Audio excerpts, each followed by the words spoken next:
one of the most important topic, and that is Sir Syed Ahmad Khan and Ali Garh movement. تو topic start کرنے سے پہلے ہم back ground کو discuss کریں گے کہ کیوں اس علی گڑھ کی ضرورت پیش آئی. تو بیک گراؤنڈ میں ہم نے اگر لاسٹ لیکچر آپ کو یاد ہو، ہم نے وار آف انڈیپینڈنس کو کمپلیٹلی ڈیٹیل کے ساتھ کور کر چکے ہیں، جس میں ہم نے دیکھا کہ مسلمانوں کو اس جنگ میں ناکامی ہوئی. تو اس ناکامی کے بعد مسلمانوں کی جو حالت تھی وہ بدتر ہو چکی تھی. مینز دیٹ اگر پولیٹیکلی لے لے، سوشلی، ایجوکیشنلی، اکنامکلی، مورلی، ہر لحاظ سے مسلمانوں کی زندگی جو تھی وہ پیرالائز ہو چکی تھی. کیوں؟ کیونکہ برٹش جو ہے وہ اس میوٹنی کا سارا الزام جو تھا وہ مسلمز پر لگا رہے تھے. تو اس کے بعد کیا ہوتا ہے کہ برٹش ان سے ریونج لینا شروع کر لیتے ہیں اور خاص طور پر مسلمز کو ٹارگٹ بنا لیتے ہیں، کیونکہ وہ سمجھتے ہیں کہ ہم نے مسلم ایمپررز کو ڈیتھرون کیا ہے، اقتدار ان سے چھینا ہے. تو وہ ہولی سولی مسلمز کو اس میوٹنی کا رسپانسبل قرار دے رہے تھے. ٹھیک ہے، تو ہوتا کیا ہے کہ جب وار ختم ہو جاتی ہیں تو برٹش جو ہے وہ بہت سخت پالیسیز یا میئرز جو تھے انہوں نے اٹھائے ہوتے ہیں. جیسا کہ کیا ہوتا ہے کہ بہت سارے جو 1000 آف ولیجرز ہوتے ہیں ان کو ذبح کر لیتے ہیں، جبکہ جو نوبل فیملیز کی جو عورتیں ہوتی ہیں ان کی بے حرمتی کرتے ہیں، ان سے مس بیہیویئر کرتے ہیں. اس کے علاوہ جو لوٹنگ ہوتی ہے یا پلنڈرنگ ہوتی ہے وہ بہت عام ہو چکی ہوتی ہے. اس کے علاوہ بہت سارے برٹش کیا کر لیتے کہ انڈیا کے جو ولیجز ہوتے ہیں یا لوکیلٹیز ہوتے ہیں وہ کمپلیٹلی ڈسٹروائے کر لیتے ہیں. اور مواقع نہ ہونے کی وجہ سے کیا ہوتا ہے کہ جو مسلمز ہوتے ہیں یا انڈین پیپل ہوتے ہیں وہ روٹی اور پانی کے لیے ترس رہے ہوتے ہیں. ان کی زندگی کو کمپلیٹلی انہوں نے اجیرن بنایا ہوتا ہے. اس کے علاوہ مسلمز کو سٹیز میں انٹر ہونے سے ڈیبیرن کر دیتے ہیں، پابندی لگا دیتے ہیں کہ کوئی بھی سٹیز میں انٹر نہیں ہوگا. صرف وہی لوگ انٹر ہو سکتے تھے جن کے پاس پرمٹس ہوتے تھے. ٹھیک ہے، اس کے علاوہ جو دہلی تھا وہ ہلچل کے لیے جو مشہور تھا، اب وہ ایک گوسٹ ٹاؤن بن چکا تھا because of the British measurement. ٹھیک ہے، اور ان کی جو ظلم تھی یا کہہ لے کہ لیول آف ہاررنیس تھی وہ اتنے پیک پر پہنچ چکی تھی کہ جو ڈیڈ باڈیز کے ساتھ وہ جو عمل کرتے تھے، کس طرح کہ اگر کوئی ہندو مر جاتا تھا تو ان کی ڈیڈ باڈیز کے ساتھ وہ کیا کرتے تھے کہ ان کے منہ میں بیف کو سٹف کر دیتے تھے. جبکہ اگر مسلمز میں سے کوئی مار دیتے تھے تو مسلمز ڈیڈ باڈیز کو کیا کرتے تھے، پگ کی سکن کے ساتھ اس کی ریپنگ کرتے تھے. تو یہ تمام صورتحال تھی جو کہ چھائی ہوئی تھی انڈیا میں، اور یہ سارا صورتحال جو تھا یہ سر سید احمد خان دیکھ رہا تھا، جس کی وجہ سے اس علی گڑھ موومنٹ کی ضرورت پیش آئی. تو آگے اب ہم اس کو ڈسکس کرتے ہیں. تو جب ہم علی گڑھ موومنٹ کی بات کرتے ہیں تو آٹومیٹیکلی ہمارے ذہن میں سر سید احمد خان کا خیال آ جاتا ہے. تو تھوڑا سا ہم سر سید احمد خان کی بایوگرافی کو ڈسکس کرتے ہیں. تو sir Syed Ahmad Khan was born on 17 October 1817 in Delhi. ان کا تعلق ایک نامی گرامی، ایک well known, well establish family سے تھا. جب ان کی عمر 18 ایئرز کی ہو جاتی ہے تو سر سید احمد خان کو عربک، پرشین، میتھمیٹکس، میڈیسن، ہر سبجیکٹس میں وہ مہارت حاصل کر چکا ہوتا ہے.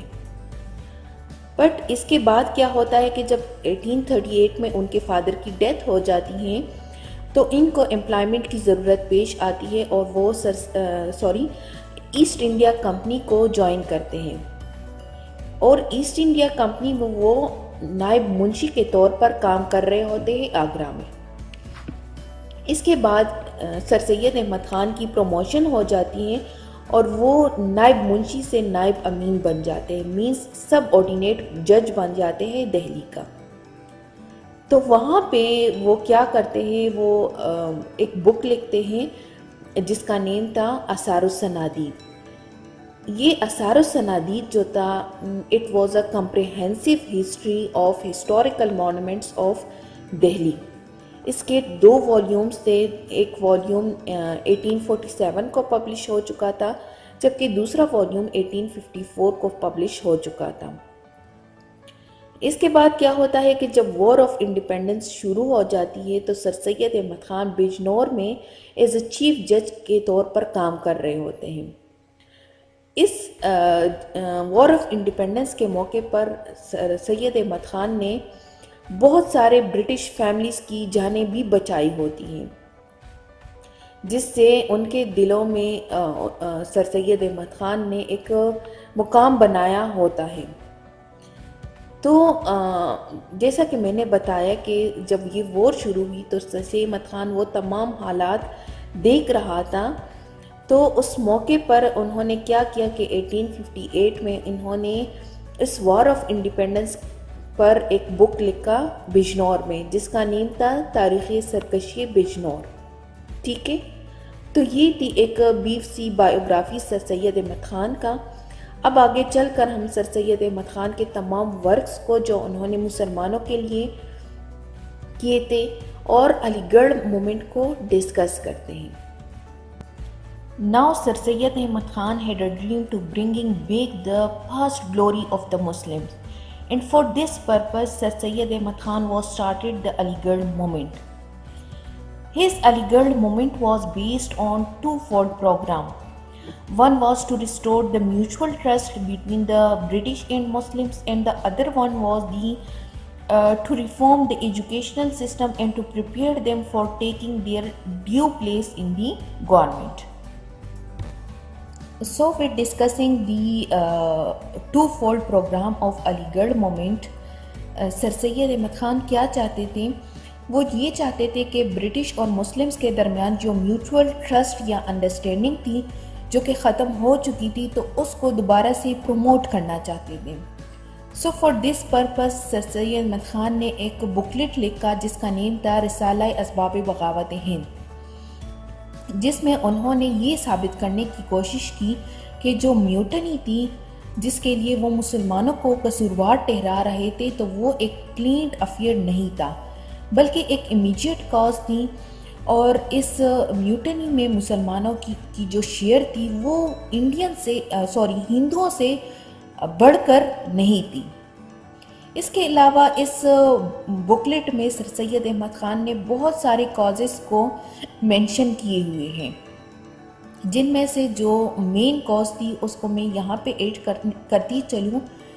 تو اس کے مطابق جو مین کاز تھی وہ یہ تھی کہ اگر گورنمنٹ جو تھی اگر انڈینز کو بھی لیجسلیٹو کونسل میں ایڈ کر لیتے، شامل کر لیتے، تو وہ اس طرح عوام کی رائے سے، عوام کے اوپینین سے باخبر ہوتے کہ وہ کیا چاہتے۔ ٹھیک ہے، تو اس طریقے سے سر سید احمد خان نے برٹش ایسٹ انڈیا کمپنی کی رول کو بلیم کرتے ہوئے یہ بات کلیریفائی کرنے کی کوشش کی ہے۔ اس کے بعد کیا ہوتا ہے کہ سر سید احمد خان اس بکلٹ کو ٹرانسلیٹ کر کے برٹش آفیشلز اور members of the British parliament کو بھیج دیتا ہے تاکہ وہ اس کو ریڈ آؤٹ کر سکے اور ان کے دلوں میں، ان کے ذہنوں میں جو خرافات بری ہوئی تھی مسلمانوں کے خلاف، تاکہ وہ ختم ہو سکے۔ اس کے بعد سر سید احمد خان نے ایک اور پمفلٹ لکھا جس کا نیم تھا دی لائل محمڈنز آف انڈیا۔ تو اس پمفلٹ میں سر سید احمد خان نے ان تمام مسلم فیملیز کے نیمز کو مینشن کیے جنہوں نے اس ریوولٹ کے موقع پر اس وار آف انڈیپینڈنس میں انگریزوں کی جانیں بچائی ہوئی تھی۔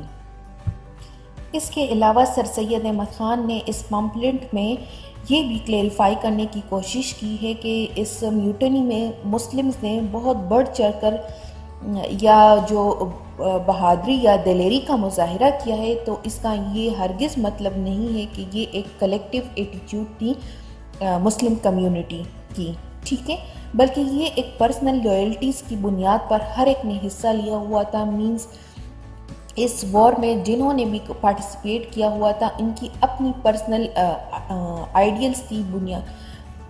آئیڈیاز تھے جس کی بنیاد پر وہ اس وار آف انڈیپینڈنس کو لڑ رہے تھے. نیکسٹ ہے تبیین الکلام. سر سید احمد خان نے یہ بک لکھا اور اس میں پوائنٹ آؤٹ کیا وہ تمام باتیں جو کہ اسلام اور کرسچینٹی میں سیم تھیں. وہ کیوں کیا؟ وہ اس لیے کیا کہ تاکہ وہ مسلمز اور برٹش کے درمیان ہارمنی کو کریٹ کر سکے، تو اس کا مقصد یہ تھا. نیکسٹ ہے scientific society. So the purpose of scientific society was to dispel the doubts between the two people, means the British and Muslims.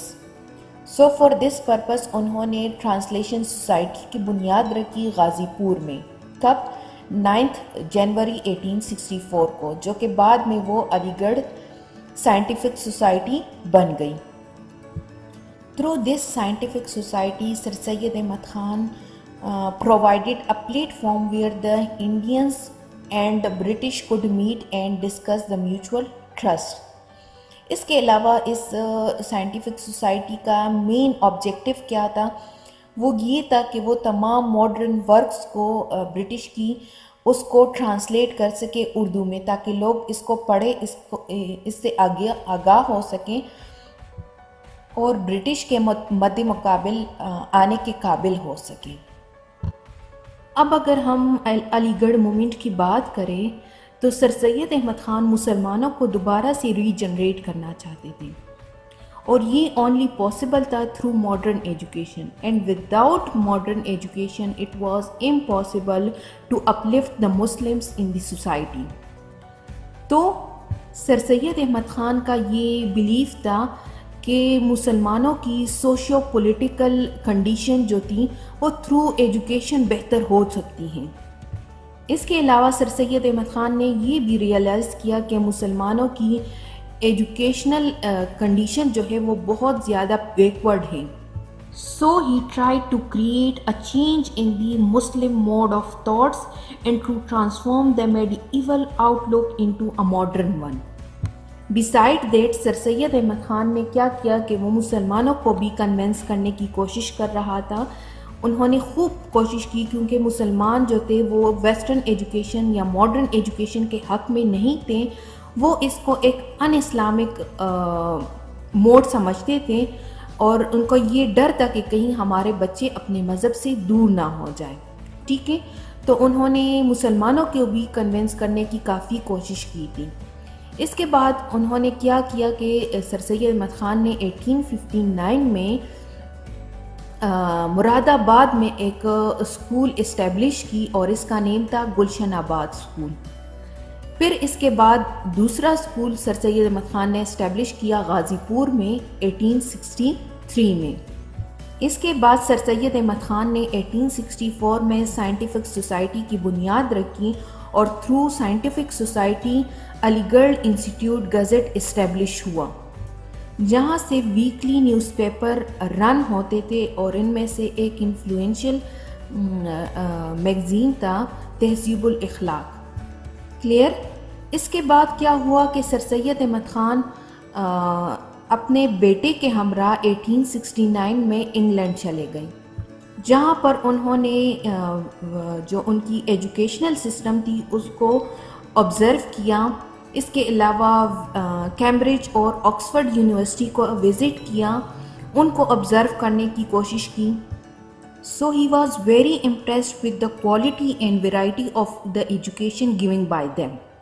پھر کیا ہوا کہ 1870 میں سر سید احمد خان نے واپسی کی، اور واپس آ کر انہوں نے ایک کمیٹی سیٹ اپ کر دی. اس کمیٹی کا مقصد تھا find out the causes of backwardness of education and to suggest remedies.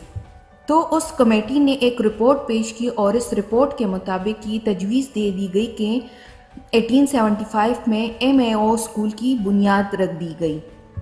M a O main Mohammedan Anglo oriental school. اس کے بعد 1877 میں یہ محمڈن اینگلو اورینٹل اسکول کو کالج کا درجہ دیا گیا 1877 میں، اور اس کی اناگوریشن لارڈ لیٹن نے کی.